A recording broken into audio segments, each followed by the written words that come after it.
Chaffetz of Utah, who serves on one of the committees investigating the events in Benghazi. Congressman, thanks for joining us. You've been a very outspoken critic of Hillary Clinton and the White House on this issue, on Benghazi. She is clearly coming out swinging in this chapter. She says that what happened in Benghazi has been used as a political tool, and she writes that minimizes the sacrifice of those who lost their lives. What's your response? No, we're not trying to minimize the sacrifice at all. In fact, we're trying to highlight the fact that these 4 people were killed. We got to learn from that to make sure that it never, ever happens again. If you want to talk about politics, there's a reason why on a Friday afternoon they released this. The only reason we're talking about Benghazi today is because politically she wants to try to spin it her way and put it behind her so she can get on to bigger and better things.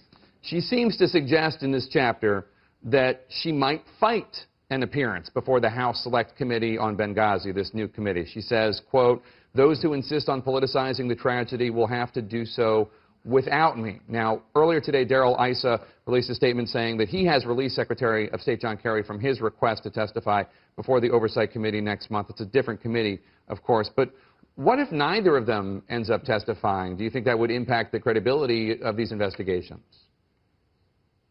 Well, look, she also says in the book, as new information becomes available, that she's going to go ahead and release it. If we want to get to the truth, the whole truth, and nothing but the truth, you're going to have to hear from the Secretary of State. The Accountability Review Board, which was appointed by her, never even interviewed her along the way.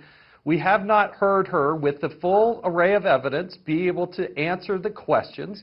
Trey Gowdy and that committee there, the Select Committee, will get at that in due time. But I would suspect that in order to get to the whole truth, that you're going to have to hear from the Secretary herself. What do you want to know from her? What has she not answered? Well, let me give you, for instance, the facility in Benghazi, most people don't realize this, it was attacked on April 6, 2012. It was attacked again on June 6, 2012. What did you do, Madam Secretary, to help secure that facility? Name another place in the world where we've actually had the wall breached. And then what did you do about it? Because we heard testimony that they took the number of American security personnel from 30 down to 9. And yet that created this death trap that was Benghazi. What did she do about that? Where was she the night of the attack? What exactly did she do? We had Marines that were going to come in as a fast team and go in to secure the embassy in Tripoli. But they were ordered to get out of their military clothes because evidently the State Department told them to do this. Don't wear your military uniforms, wear your jeans and T-shirts. That slowed down their ability to get in. What was her role in that? And then how in the world did she come up with this idea that there was some sort of video that for weeks she relied on this story that it was a video that prompted this? That never ever happened. It just didn't happen. It was false then, it's false now, and why did she perpetuate that for weeks? Well, we know that the video was responsible, was behind a lot of protests in other parts of the world like Tunis and Cairo, but I take your point.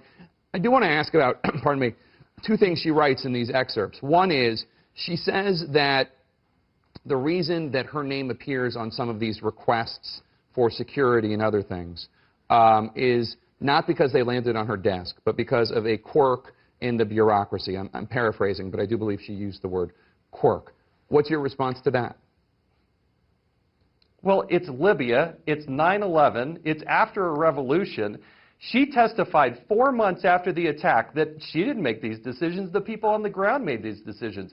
But when we heard from the regional security officer, Eric Nordstrom, and Colonel Wood about the request that they made to have security, and they said, we didn't get to make these decisions, where did the whole thing break down? And you can see where we better learn the answer to that question, because we got hundreds of embassies and consulates out there.